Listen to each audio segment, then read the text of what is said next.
삿된 길이 삿된 길의 모양을 하고 있다면 누가 그 길로 가겠는가?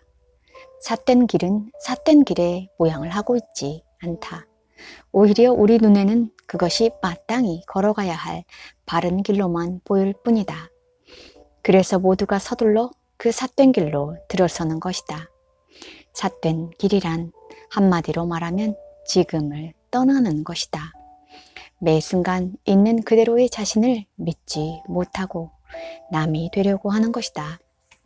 너는 나 외에는 다른 신들을 내게 두지 말라. 출애굽기 20장 30절 말씀은 진리의 가르침을 외면하고 지금 있는 것 이외에 다른 것을 찾고 구하는 것이다. 그런데 우리가 왜 그렇게 헛된 노력과 몸부림을 그치지 못하느냐 하면 바로 마음의 집착 때문이다. 어떤 것은 붙잡고서 놓지 않으려 하고 어떤 것은 멀리 하려고 애를 쓰는 것이 집착인데, 그런 노력과 수고를 통하여 자신이 원하는 보다 완전한 존재가 될 수 있다고 착각하기 때문이다. 그래서 스스로 법도를 잃는다. 그러나 영혼의 자유는 그렇게 오는 것이 아니다. 내가 34살의 어느 날 갑자기 깨어난 뒤에 쓴 마침내 모든 방황의 종지부를 찍다 라는 구독기의 마지막 부분을 여기에 옮겨보고 싶다. 그러나 보라, 일은 전혀 뜻밖으로 결론이 나고 말았다. 나는 이미 진리 안에 있었다. 아니, 나만이 아니라 모든 사람이, 모든 존재가 이미 진리 안에 있었고 단 한순간도 그것을 떠난 적이 없었다. 내가 그토록 애타게 찾아다닌 진리는 저만치 먼 곳에 있는 것이 아니었고 그것을 얻기 위해 그토록 피나는 노력이 필요한 것도 아니었다. 정말 너무나 어처구니 없게도 나는 이미 처음부터 진리 안에 있었고 그랬기에 이렇듯 애쓰고 노력하여 진리를 얻으려던 나의 일체의 시도 자체는 이미 처음부터 불가능을 전제로 한 것이었으며 그것은 이미 진리 안에 있으면서 진리를 찾으려는 어리석음에 불과한 것이었다. 이럴 수가. 아니, 도대체 이게 어찌 된 일인가? 그 무엇과도 비견될 수 없는 진리를 얻기 위해서는 모든 것을 버려야 하며 심지어 목숨마저 내놓을 각오로 열심히 수행해야 한다 믿고서 그렇게 달려왔고 그러면서도 일체 경계가 사라진 밝은 깨달음의 경지가 쉽게 나타나 주질 않아 내 수행력의 부족함 앞에 몇 번이고 절망하며 안타까워했는데 더구나 이번에는 정말 마지막이라 생각하고서 달려들었다가 2번이나 단식에 실패해 참담한 마음이었는데 지치고 일그러진 이 모습 이대로가 이미 완전하다니. 이 모습 이대로가 이미 진리라니. 아니 이미 이젠 이 말도 합당치가 않다. 완전이니 진리니 하는 말도 설 수가 없구나. 여기는 그 어떤 이름도 붙여질 수 없는 자리가 아닌가. 그냥 있는 그대로일 뿐 아무것도 아니지 않은가. 아, 이럴 수가. 언어 이전의 세계는 무언가 큰 깨달음을 얻고 난 이후에 그 깨달음 속에서 나타나는 무엇이 아니라 깨달음과는 무관한 깨달음과 수행과 체험 이전의 지금 이대로가 아닌가. 그냥 어쩔 수 없이 이름하여 번뇌요. 이름하여 보리였지. 번뇌도 보리도 아닌 그냥 있는 그대로가 아닌가. 모든 것이 다만 있는 그대로였다. 새로이 깨달을 무엇도 얻을 무엇도 없는. 그리하여 나는 마침내 나의 모든 방황에 종지부를 찍었다.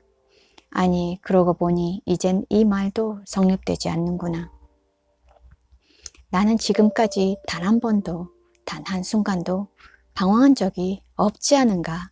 그런데 어디에다 종지부를 찍는다는 말인가. 하하, 이게 어찌 된 일인가. 다만 놓아버리면 본래 그러하다. 매 순간의 현존이 바로 진리요. 자유인데 우리는 이미 현존하고 있는데 다시 무엇을 더 할 수 있겠는가? 본성에 맡긴다는 것은 곧 매 순간 있는 그대로 존재한다는 말이다. 맡겨야 할 본성이라는 것이 따로 없다. 우울할 땐 나를 온전히 우울에 맡겨 그것과 하나가 되는 것이요. 불안할 땐 그냥 그 불안 속에 있을 뿐 그것에 저항하거나 거부하지 않는 것이며, 슬플 땐 그 슬픔을 온전히 받아들여 마음껏 슬퍼하고, 누군가가 밉거나 화가 날 땐 그 소중한 감정을 100% 내 안에서 허용해 주는 것이다. 기쁘고 즐거울 땐 다만 그렇게 기뻐하고 즐거워할 뿐 그것을 유지하려 하거나 쌓아두려 하지 않고, 외롭거나 공허하다고 생각될 땐 그것을 달래거나 벗어나거나 다른 감정으로 바꾸려는 일체의 몸짓을 정지하고 다만 그 순간 있는 그대로 존재하는 것이며, 쩔쩔매며 안절부절 못하는 순간이 오면 오히려 마음을 돌이켜 그 힘겨움 속으로 더 깊이 들어가 보는 것이다. 그렇듯 지금 우리 안에서 올라오는 그 어떤 것도 거부하거나 저항하거나 외면하지 않고 매 순간 있는 그대로 받아들이면서 다만 그 순간에 존재하는 것이 바로 본성에 맡기는 것이며, 그것이 바로 도에 합하는 길이다. 도란 바로 매 순간의 현존이기 때문이다. 진실로 그렇게 본성에 맡겨보면 그 순간 설명할 수 없는 마음의 평화가, 희열이, 쉼이, 저 밑바닥에서 올라오는 기쁨 같은 것이 이제 비로소 힘겨운 문제에서 벗어났다는 안도감이 우리의 영혼을 조금씩 적셔옴을 느끼게 될 것이다. 아무것도 하지 않고 다만 그 순간 있는 그대로 존재했을 뿐인데 마음은 한가해지고 번뇌는 저절로 끊어지는 신비를 맛볼 수 있게 되는 것이다. 진실로 그렇게 본성에 맡겨보면 그 순간 설명할 수 없는 마음의 평화가, 희열이, 쉼이, 저 밑바닥에서 올라오는 기쁨 같은 것이 이제 비로소 힘겨운 문제에서 벗어났다는 안도감이 우리의 영혼을 조금씩 적셔옴을 느끼게 될 것이다. 아무것도 하지 않고 다만 그 순간 있는 그대로 존재했을 뿐인데 마음은 한가해지고 번뇌는 저절로 끊어지는 신비를 맛볼 수 있게 되는 것이다. 도를 깨닫기란 얼마나 쉬운가. 두어 해 전 초여름 무렵 부산 도덕경 모임에 갔을 때 어떤 여교사가 강의를 들으러 왔다. 대구 모임에도 한 번 왔던 분이라 반갑게 맞으며 인사를 하는데 무언지 모를 질문을 잔뜩 안고 온 얼굴이었다. 강의를 마치자 그는 자리를 당겨 앉으며 이렇게 말했다. 선생님, 저는 20년 동안 도를 닦았습니다. 그동안 이런저런 영적인 체험도 많이 했지만 제 마음은 여전히 마른 먼지 일어나는 들판처럼 메마르기만 합니다. 언제까지 이렇게 살아야 하나 생각하면 가슴이 너무 답답하고 막막해서 견딜 수가 없습니다. 저도 이젠 이 오랜 추구를 끝내고 싶습니다. 어떻게 하면 선생님이 말씀하신 그 참된 마음의 평화를 얻을 수 있습니까? 그의 얼굴에서는 마치 벼랑 끝에 다다른 사람의 절박함이 느껴졌다. 그래서 내가 애틋하게 말했다. 우리가 이 세상에 태어나 사는 것은 우리 안에 있는 모든 아름답고 영원한 것들을 마음껏 누리고 나누며 사랑하기 위해서이지 그렇게 끝없이 추구하기 위해서가 아닙니다. 닿을 듯 닿지 않는 추구만 되풀이하다가 삶을 끝내기에는 한 번밖에 없는 이 인생이 너무 아깝지 않습니까? 그런데 선생님이 20년 동안 기울여 오신 그런 방법과 노력으로는 결코 추구도 메마름도 끝낼 수가 없답니다. 20년이 아니라 200년을 해도 안 돼요. 왜냐하면 선생님의 마음은 밖을 향해 있기 때문입니다. 선생님이 그토록 찾는 것은 선생님 안에 있어요. 길을 돌이켜야 합니다. 여기 선생님의 그 오랜 갈증을 단번에 그리고 영원히 끝낼 길이 있는데 한번 해보시겠습니까? 영원히 끝낼 수 있다는 말에 그의 마음은 거의 타들어가는 듯했다. 자리를 더욱 당겨 앉으며 말했다. 아, 그럴 수만 있다면 선생님, 제가 무엇 어떻게 해야 하죠? 해야 하는 일은 아무것도 없습니다. 오히려 선생님이 지금까지 해오던 그 모든 노력을 멈추기만 하면 됩니다. 노력을 멈춰요? 어떻게요? 선생님이 어떤 영적인 성취나 깨달음을 얻기 위해 해오던 모든 것을 버리십시오. 아침에 눈을 뜨자마자 하던 기도나 명상도 하지 말고 음성 법문도 듣지 말며 영성에 관한 책도 읽지 말고 누군가를 찾아가 질문도 하지 마십시오. 또 인터넷도 하지 말고 TV도 보지 말고 매일같이 해오던 이런저런 수행도 다 버리십시오. 그렇게 단지 아무것도 하지 않으면 됩니다. 그리고는 다만 밥 먹고 자고 식구들 밥 챙겨주고 직장에 출근해서 일하고 그렇게 오로지 먹고 사는 일만 하시면 됩니다. 마음의 모든 메마름을 끝내고 진정한 평화를 얻을 방법을 찾아 먼 길을 왔는데 오히려 그 모든 방법을 버리라고 하니 몹시 의아해하면서도 그는 단호한 어조로 이렇게 물었다. 단지 그렇게만 하면 됩니까? 예, 앞으로 한 달간 그렇게 해보십시오. 보물을 찾으려면 보물이 있는 쪽으로 눈을 돌이켜야 합니다. 선생님이 찾는 보물은 바로 지금의 선생님 자신에게 있는데 선생님의 눈은 엉뚱하게도 자꾸만 깨달음을 향해 있으니 아무것도 하지 않음을 통하여 그 마음의 눈길을 선생님 자신에게로 향하게 하려는 겁니다. 만약 선생님이 이 한 달간의 실험을 기꺼이 하실 수 있다면 그 오래고도 질긴 영혼의 갈증을 영원히 끝낼 수 있을 것입니다. 한번 해보시겠습니까? 예, 선생님 하겠습니다. 마음이 절박했던 만큼 그는 바로 그 다음 날부터 실험에 들어가 자신이 목숨처럼 부여잡고 있던 것들을 다 내려놨다. 깨달음이나 명상에 관한 모든 것을 버렸고 시간만 나면 달려가서 살다시피 하던 수행 단체도 발을 끊었고 책도 읽지 않았고 출퇴근할 때 차에서 듣곤 하던 음악도 듣지 않았다. 컴퓨터도 학교 업무에 관련될 때 외에는 켜지 않았다. 퇴근하고 집에 와서 저녁을 먹고 나면 아무것도 하지 않은 채 베란다에 의자를 내놓고는 가만히 앉아있기만 했다. 그렇게 하루 이틀이 지나면서 시골집 마당에 날아든 새와 일몰을 배경으로 서 있는 나무와 하늘과 구름과 별을 바라보고 있노라니 문득 아무것도 하지 않는다는 것이 단지 이렇게 창밖을 내다보면서 자연을 감상하라는 뜻은 아닐 텐데 라는 생각이 들어 사흘째 되는 날에는 저녁을 먹고 상을 치운 후 방 안에 들어가 문을 닫고 조용히 앉아 있었다. 그런데 그때부터 조금씩 가슴을 파고 밀려들어오는 답답함과 무료함에 그는 누웠다 앉았다 누웠다 앉았다를 무한히 반복한다. 그렇게 일주일이 지날 무렵 그에게서 문자가 왔다. 아무것도 하지 않고 방 안에 있으니 너무 많은 생각이 일어납니다. 한시도 가만히 있지 못하는 이 머릿속은 어떻게 해야 합니까? 그래서 내가 문자를 보냈다. 그 생각들은 100% 허용해 주십시오. 어떤 생각과 감정이 일어나든 그것에 대해서 아무것도 하지 말고 그냥 무방비 상태로 있으십시오. 오히려 더 마음껏 일어나도록 그 길을 열어주십시오.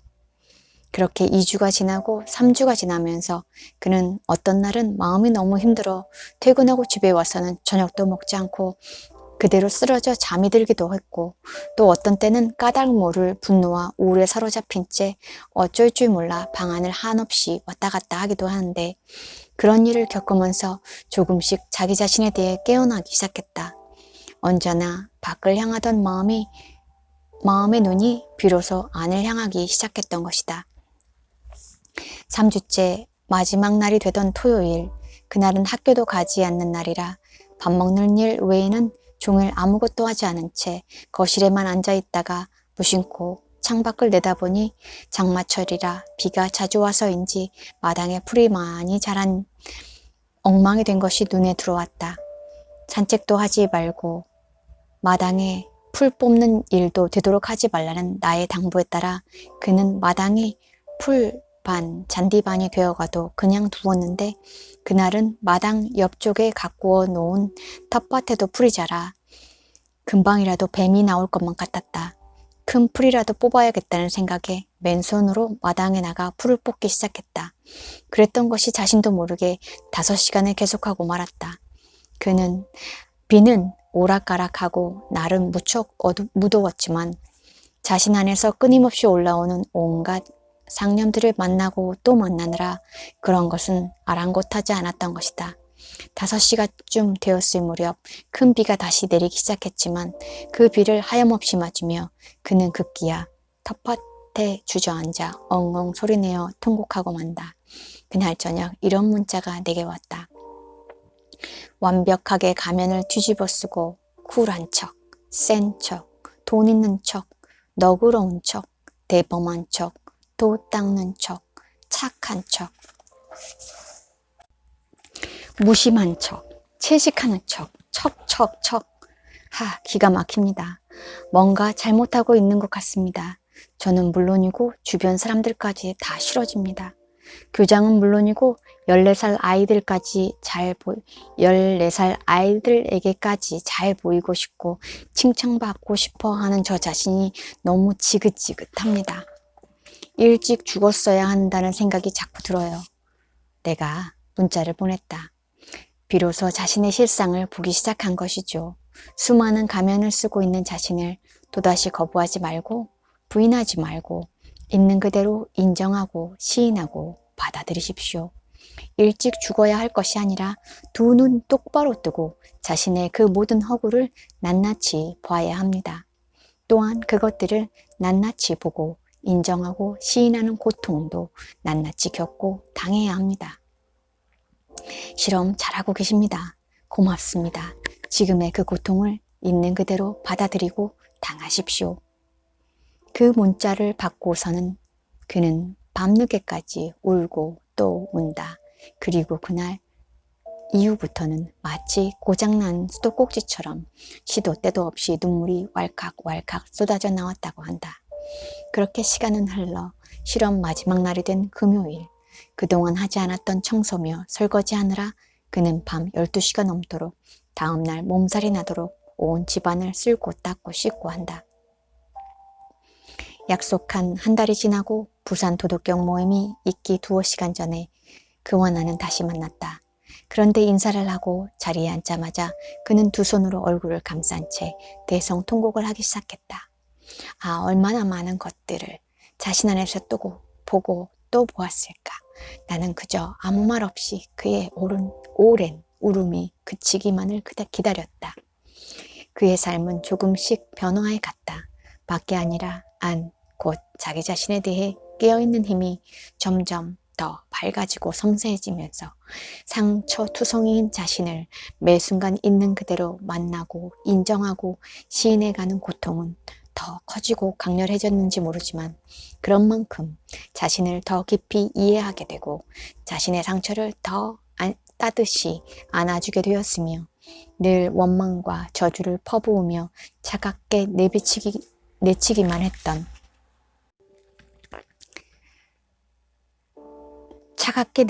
했던 자신을 비로소 받아들이며 사랑하게 되었다. 조금씩 자신 안에 온기가 돌기 시작하면서 밖의 삶의 모습에도 변화가 찾아왔다.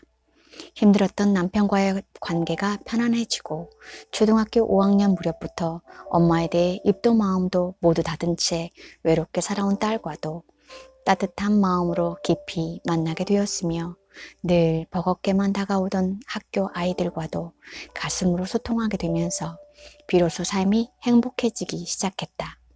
그즈음 그는 한 달에 한 번 있는 산청 도덕경 모임에 나오기 시작했다. 뵐 때마다 점점 더 편안해지고 또 자신의 마음과 삶 위에 우뚝우뚝 서가는 그의 모습을 보는 것은 나에겐 더할 나위 없는 감사요 기쁨이었다. 어떤 날에는 아직도 마음의 상처와 결핍 속에서 괴로워하고 힘들어하는 어떤 사람에게 진심 어린 상담과 따뜻한 조언을 해주는 그 모습을 보면서 마음의 모든 추구가 끝난 자리에서 어느새 나누는 자의 삶으로 돌아선 그 모습이 얼마나 아름답고 감동적이었던지. 승찬 스님은 말한다. 본성에 맡기면 도에 합하니 한가하고 번뇌가 끊어진다 라고. 즉 매 순간 있는 그대로의 자신으로 존재하면 지금 자신 안에서 올라오는 것들을 가려서 택하지 말고 온전히 그것에 자신을 맡기면 지금의 언제나 예스 하면 곧 도에 합하여 저절로 번뇌가 끊어지고 삶이 한거로워진다는 말이다. 왜냐하면 매 순간 있는 그대로의 현존이 바로 도이기 때문이며 번뇌란 본래 존재하지 않기 때문이다.